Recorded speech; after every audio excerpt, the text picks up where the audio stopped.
మన మహేష్ గౌడ్ గారిది. కన్యారాశి ఆదాయం 8, వ్యయం 11 ఉన్నది. రాజపూజ్యం 3, అవమానం 3గా ఉన్నది.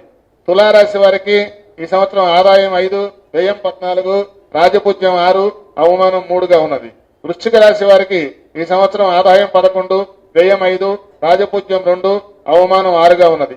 ధనుస్సు రాశి వారికి ఆదాయం 14, వ్యయం 11, రాజపూజ్యం 5, అవమానం 6గా ఉన్నది. మకర రాశి వారికి ఆదాయం 2, వ్యయం 8, రాజపూజ్యం 1, అవమానం 6గా ఉన్నది.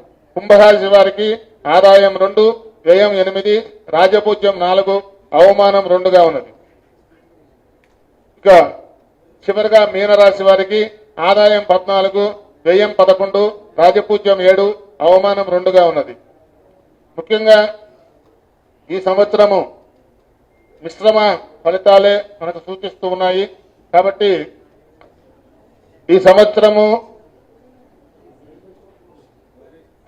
రేవంత్ రెడ్డి గారు మన ముఖ్యమంత్రి గారు అత్యుత్తమమైన ఒడిదుడుకులు ఉన్నప్పటికీ కూడా పరిపాలన కొనసాగిస్తూ కింద కొంతమంది పదవుల్లో మార్పు చేర్పులు పదోన్నతులు పొందే అవకాశం కూడా రేపు జూన్ 2 తర్వాత నుంచి ఉన్నాయి.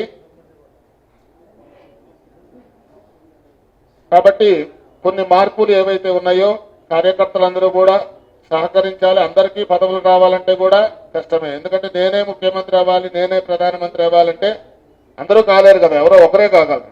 కాబట్టి అందరికీ అవకాశం లభించే విధంగా మన ప్రయత్నం ఏదైతే చేస్తామో ఆ గుర్తింపుని మనం తెచ్చుకున్నప్పుడు ఆ యజమాని గాని ఆ ముఖ్యులు గాని వాళ్ళని గుర్తించి అక్కడ తీసుకొచ్చి ఆ స్థానంలో కూర్చోబెట్టేటువంటి పరిస్థితి మనం నెలకొల్పినప్పుడు అవి ఆశించకుండానే వస్తూ ఉంటాయి. అటువంటి పదవుల్ని మన గమనించాం. 2023న రేవంత్ రెడ్డి గారు అనూహ్యమైనటువంటి మెజారిటీతో ఆ స్థానాన్ని అధిరోహించారు.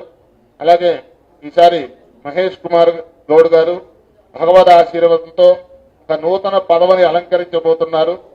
కాబట్టి అందరూ కూడా సహకరించి పిసిసి అధ్యక్షుల వారికి చేదోడు ఓదోడుగా ఉంటూ ఆయనకి ఎటువంటి పరాభవం కలగకుండా మీరందరూ కూడా ఆయన యొక్క అడుగుజాడల్లో ఒక క్రమశిక్షణతో ఆయన యొక్క ఆదేశానుసారం కూడా ఈ పరాభవ నామ సంవత్సరాన్ని దిగ్విజయంగా ముగిస్తారని చెప్పేసి ఆశిస్తూ మీ అందరికీ కూడా సర్వజనులు కూడా సుఖశాంతులతో ఉండాలి. మనం మొదట్లో చెప్పుకున్నట్టుగా పరోపకారార్థం ఇదం శరీరం అని మనం పనిచేస్తే ఆ భగవంతుడి యొక్క ఆశీస్సులతో మనకి అవన్నీ కూడా వస్తాయి. ఇప్పుడు ఈ పరాభవ నామ సంవత్సరాన్ని పురస్కరించుకుని మహేష్ కుమార్ గౌడ్ గారు వారి సందేశాన్ని కార్యకర్తలందరికీ కూడా అందజేస్తారు. సర్వే జనా సుఖినో భవంతు.